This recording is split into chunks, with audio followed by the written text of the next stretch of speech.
CDP का एक बहुत ही महत्वपूर्ण टॉपिक है कि बच्चे कैसे सोचते और सीखते हैं और विद्यालयी अधिगम में वो क्यों और कैसे असफल हो जाते हैं। चूंकि बच्चे का जन्म एक परिवार में होता है और परिवार में जन्म लेने के बाद जैसे जैसे बच्चे अपने उम्र की विभिन्न दहलीज को पार करते हैं, वैसे वैसे उनके भीतर विभिन्न प्रकार की बातों का निरूपण होता है। बच्चे विभिन्न प्रकार की बातों को सीखते हैं और उस सीखने के दरमियान बच्चे विभिन्न प्रकार से सोचते हैं। क्योंकि बच्चे जब जन्म लेते हैं ना, तो वो किसी भी प्रकार की बातों को सीखे हुए नहीं होते। उनको हर बात को सीखना होता है, उनको हर काम को सीखना होता है और सीखने के दरमियान बच्चे की सोच जैसी होती है, बच्चे का अधिगम उसी प्रकार का होता है। तो हम पहले आते हैं यहाँ पे कि बच्चे की सोच को प्रभावित करने वाले कारक कौन कौन से। आखिर बच्चे जो सोचते हैं उसको प्रभावित जो करते हैं विभिन्न प्रकार के एलिमेंट्स, वो आपको इस प्रकार से हैं, जिसमें कि पहला है आपको अभिप्रेरणा। देखिए, इसके अंतर्गत जो विभिन्न प्रकार के पॉइंट्स को हमने डाला है, ये तमाम पॉइंट्स जो है ये बच्चे की सोच को तो प्रभावित करते ही हैं। इसमें से मैक्सिमम पॉइंट्स ऐसे हैं जो बच्चे के सीखने को भी प्रभावित करते हैं। इसके अलावे मैं आपको और भी आगे बताऊंगा कि सीखने को प्रभावित करने वाले और भी कौन कौन से अलग से कारक हैं। हम यहाँ आते हैं कि पहला है कि अभिप्रेरणा। देखिए, मोटिवेशन। जब तक बच्चों के भीतर मोटिवेशन नहीं होगा, जब तक बच्चों के भीतर प्रेरणा नहीं होगी, तब तक बच्चे उस काम को सीख नहीं पाएंगे। और प्रेरणा बढ़िया हो, इसके लिए आवश्यक है कि उसके 3 स्टेप्स हैं: नीड, ड्राइव एंड इंसेंटिव। और ये अगर तीनों ही चीजें बच्चे के भीतर विद्यमान है तो निश्चित रूप से बच्चे बढ़िया सीखते हैं और साथ साथ सीखने से पहले वो सोचते हैं। जैसे नीड है, आवश्यकता। अगर बच्चे को किसी प्रकार की आवश्यकता होती है तो उसके बारे में वो सोचते हैं कि अगर भाई इस काम को कैसे सीख लें, अगर इस काम को ऐसे सीख लेंगे तो हमको आगे ऐसे काम देगा। और ड्राइव की जो स्थिति होती है वो आपको मानस पटल में होती रहती है, बिल्कुल उद्विग्नता की अवस्था होती है, बहुत ही व्याकुलता की अवस्था होती है। उनको लगता है कि मैं कब सीख लूं, बिल्कुल आतुर रहते हैं बच्चे उस काम को सीखने के लिए। तो इस प्रकार से बच्चे आपको महत्वपूर्ण ढंग से सोचते भी है। और इसके अलावे जो प्रोत्साहन है, जो इंसेंटिव है, वो बच्चे को क्या होता है कि जो तीसरे स्टेज में जब बच्चे पहुंचते हैं तो वहाँ उनको होता है कि जब बच्चे सीख लेते हैं उस पार्ट को, तो इंसेंटिव के रूप में उनको प्राप्त हो जाता है। तो अभिप्रेरणा जो है ये बच्चे की सोच को प्रभावित करने का बहुत ही महत्वपूर्ण एलिमेंट है। और दूसरा है आपको लगन तथा रुचि। बच्चे जिस काम को सीखते हैं, बच्चे जिस पाठ को सीखते हैं, बच्चे विद्यालय में जिस विषय को पढ़ने जाते हैं, बच्चे जिस काम को विद्यालय में सीखने जाते हैं, उस काम से संबंधित, उस पाठ से संबंधित बच्चों के भीतर लगन है या नहीं, या रुचि बच्चे की उस तरफ है कि नहीं। क्योंकि अगर बच्चे का इंटरेस्ट उस पर नहीं है तो लाख प्रयास करेंगे शिक्षक, लाख प्रयास करेंगी शिक्षिकाएं, लेकिन बच्चे उनको सीख नहीं पाएंगे। इसलिए लगन तथा रुचि का होना बहुत ही महत्वपूर्ण है। और इसके अलावा आपको बुद्धि।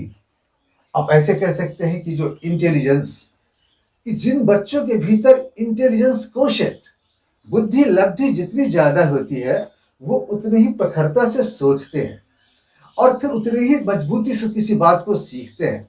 तो बुद्धि जो है, ये इंटेलिजेंस जो है, ये भी बच्चे की सोच को प्रभावित करने में अपना महत्वपूर्ण रोल अदा करते हैं। और इसके बाद है कि समय की सीमा। कभी कभी क्या होता है कि जब टाइम को लिमिट कर दिया जाता है तो बच्चे सोचने को विवश हो जाते हैं, क्योंकि उस पर्टिकुलर टाइम में ही, उस टेंटेटिव टाइम में ही बच्चों को सोचना होता है, बच्चों को सीखना होता है। और इससे क्या होता है कि उस पर्टिकुलर टाइम में बच्चे सीखने को विवश हो जाते हैं।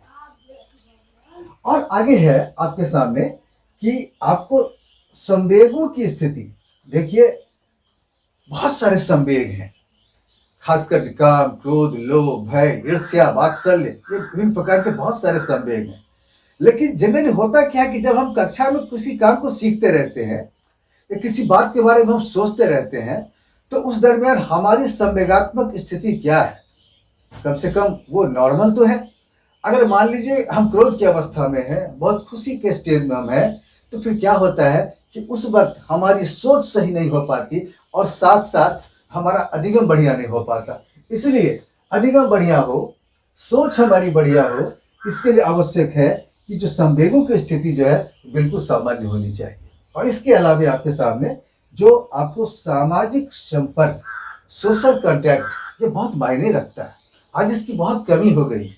बच्चों का सामाजिक संपर्क जितना मजबूत होता है, बच्चे समाज के संपर्क में जितना रहते हैं, बच्चे उतनी तीव्रता से सीखते हैं। और उस सीखने के दरमियान बच्चे विभिन्न प्रकार से सोचते हैं। इस प्रकार से होता है कि बच्चे विभिन्न प्रकार की क्रियाओं को जल्द सीख लेते हैं और फिर उनका जो सोचना है बिल्कुल सार्थक हो जाता है। आगे आपके सामने विषय का ज्ञान। कभी कभी ऐसा होता है कि बच्चे किसी ऐसे पाठ को सीखते हैं, ऐसे काम को सीखते हैं जिसके विषय के बारे में उनके भीतर पहले से कुछ न कुछ जानकारी है। और अगर पहले से जानकारी होती है तो बच्चे तुरंत वहाँ सोचते हैं। तो ये जो आपको विषय का ज्ञान है, ये बच्चे की सोच को प्रभावित तो करते ही है, साथ साथ बच्चे के अधिगम को भी बहुत हद तक प्रभावित करता है। आगे है आपको वाद विवाद। आप जेनेरिक कक्षाओं में बच्चों की सोच को डेवलप करने के लिए, बच्चों के अधिगम को डेवलप करने के लिए और आप ब्रेन स्टॉर्मिंग कीजिए बच्चों का, या फिर एक वाद विवाद प्रतियोगिता करा दीजिए। उसमें क्या होता है कि वाद विवाद प्रतियोगिता में या अंत्याक्षरी में, इसमें क्या होता है कि बच्चे सोचने को विवश हो जाते हैं और फिर जब वो सोचने को विवश होते हैं तो उनकी सोच में ही सीखने का सॉल्यूशन आता है और बच्चे सोचने के उपरांत उसको सीख लेते हैं। आगे है आपको परिपक्वता, मैच्योरिटी। मैच्योरिटी बहुत मायने रखता है बच्चों के सीखने में। या बच्चे जब सोचते हैं तो जब जितने मैच्योर्ड होते हैं वो जितने परिपक्व होते हैं, वो मानसिक रूप से खासकर, उतनी मजबूती से वो सोचते हैं। और जितनी मजबूती से सोचते हैं वो उतनी ही मजबूती से वो लर्न कर जाते हैं। तो ये परिपक्वता जो है ये बच्चे की सोच को बहुत हद तक प्रभावित करता है। और फिर आगे आपको पूर्व अनुभव, पास्ट एक्सपीरियंस। कभी कभी क्या होता है कि बच्चे अपने जीवन के विभिन्न स्टेज पे, खासकर जब शैशवावस्था में होते हैं, पूर्व शैशवावस्था में होते हैं, तो ऐसे स्टेज में विभिन्न प्रकार की बातों का पूर्व अनुभव उनके अचेतन मन में होता है। और फिर क्या होता है कि बच्चे जब किसी पाठ को सीखते हैं, उससे संबंधित अगर थोड़ा सा भी अनुभव उनके अंतःचेतना में है या उसके अचेतन में है, तो क्या होता है कि बच्चे की सोच उससे प्रभावित हो जाती है।